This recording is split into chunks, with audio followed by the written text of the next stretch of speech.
curiosity is insatiable.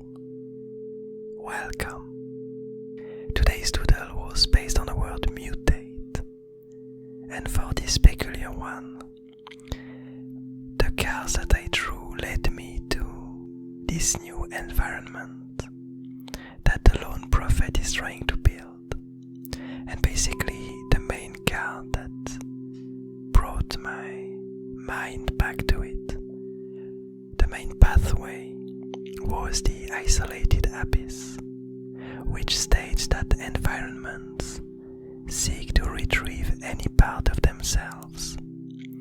And the way that it got linked in my brain, it basically reminded me of the conversation that we had about this ocean of rock that the lone prophet was slowly starting to build, and the need for it to add something inside of it so that changes could emerge.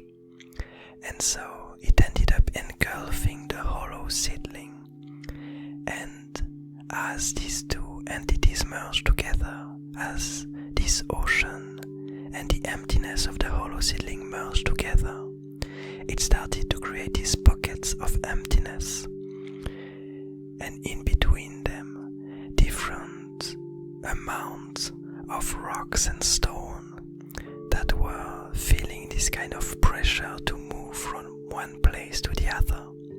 You could imagine it a bit like a lot of chambers with different pressures inside of each other, leading to a lot of movement in between them. And so this pathway reminded me of that, in the sense that it feels like from each part of this new environment, where there's less rocks and stone, where there's less material, every piece of this emptiness kind of attracts more rocks to it, more stone to it, more material, and the places where it comes from get slowly more thin and less filled with material, leading to this chain reaction of movement and of change that was happening.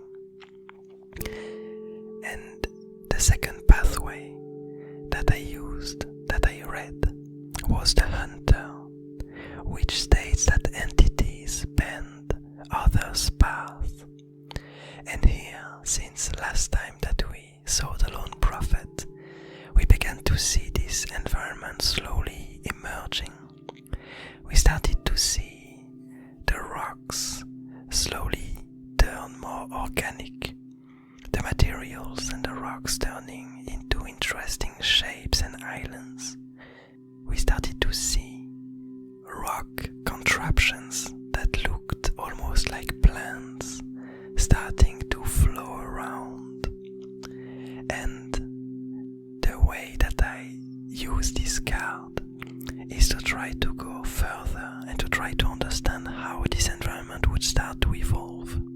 And with this idea of entities bending each other's path, you can start to imagine that as these different elements start to emerge and start to grow, it creates new tiny microcosms, new tiny environments for new elements to start to emerge and to thrive. And so we begin to see in this environment that the lone prophet is creating a lot of intriguing creatures emerging and slowly wandering around, feeding on the different rock plants that are surrounding them, and others starting to emerge and feeding on these first tiny creatures that feed on the plant rocks. And so you have this whole microcosm that starts to evolve around each other in a really chaotic way at the beginning.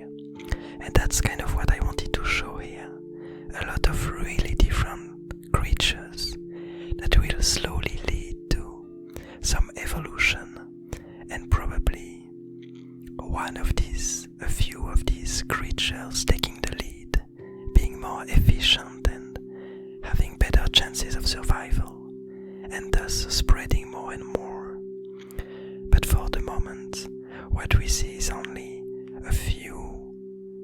cryptic new creatures that get born from this ocean of rocks and stone and emptiness. And finally, the third card that I used for this doodle, the third pathway that I drew, was the delusion, which states that beliefs blind one's point of view. And once again, this peculiar card really made me think of the lone prophet, because we do know, we did theorize, that this character, the reason why it was doing all these things, was because at some point in its childhood, in its far away past, the desert came to engulf the place where it used to live. And while the other creatures, the other individuals of its community, the rest of its people, probably started to flee and to find another place for them to live, it seems like the lone prophet decided to stay and to turn its life goal into this idea of recreating the environments of its childhood. And we theorize that despite its really impressive ability to turn the desert into a thriving environment, there would be very little chance for it to end up recreating the environment that it used to live in. We don't yet know what this environment used to look like, but we can be quite sure that despite the lone prophet's beliefs, it will be really hard for it to recreate an environment that probably used to be a very watery one, where plants and abyssal entities used to live in. To recreate this environment with such materials as rocks and stone, it's quite impressive how it managed to create and to change the environment so far. But we can clearly imagine that there are some thresholds, that there are some specific things that could only be achieved with other compounds that used to be here, but that can't be achieved with the only materials that the lone prophet has access to. So I guess we'll see exactly how this will end up. But I'm guessing that at some point we'll have to look for another place in the Abyss Garden that kind of shows off what the environment of the lone prophet could have looked like, in order for us to have some expectations as to what the lone prophet is trying to recreate. Because for the moment it does look like he's really successful at what it's doing. But we can also imagine that as time comes, this environment might become more hostile towards the lone prophet. We already began to see a few creatures that emerge from these rocks that start to hunt other rock creatures and that start to be slightly dangerous for the lone prophet. We could imagine at some point some really huge entities emerging from this ocean of rocks and stone and emptiness, and being attracted by the powers that hold the lone prophet and trying to take it from him.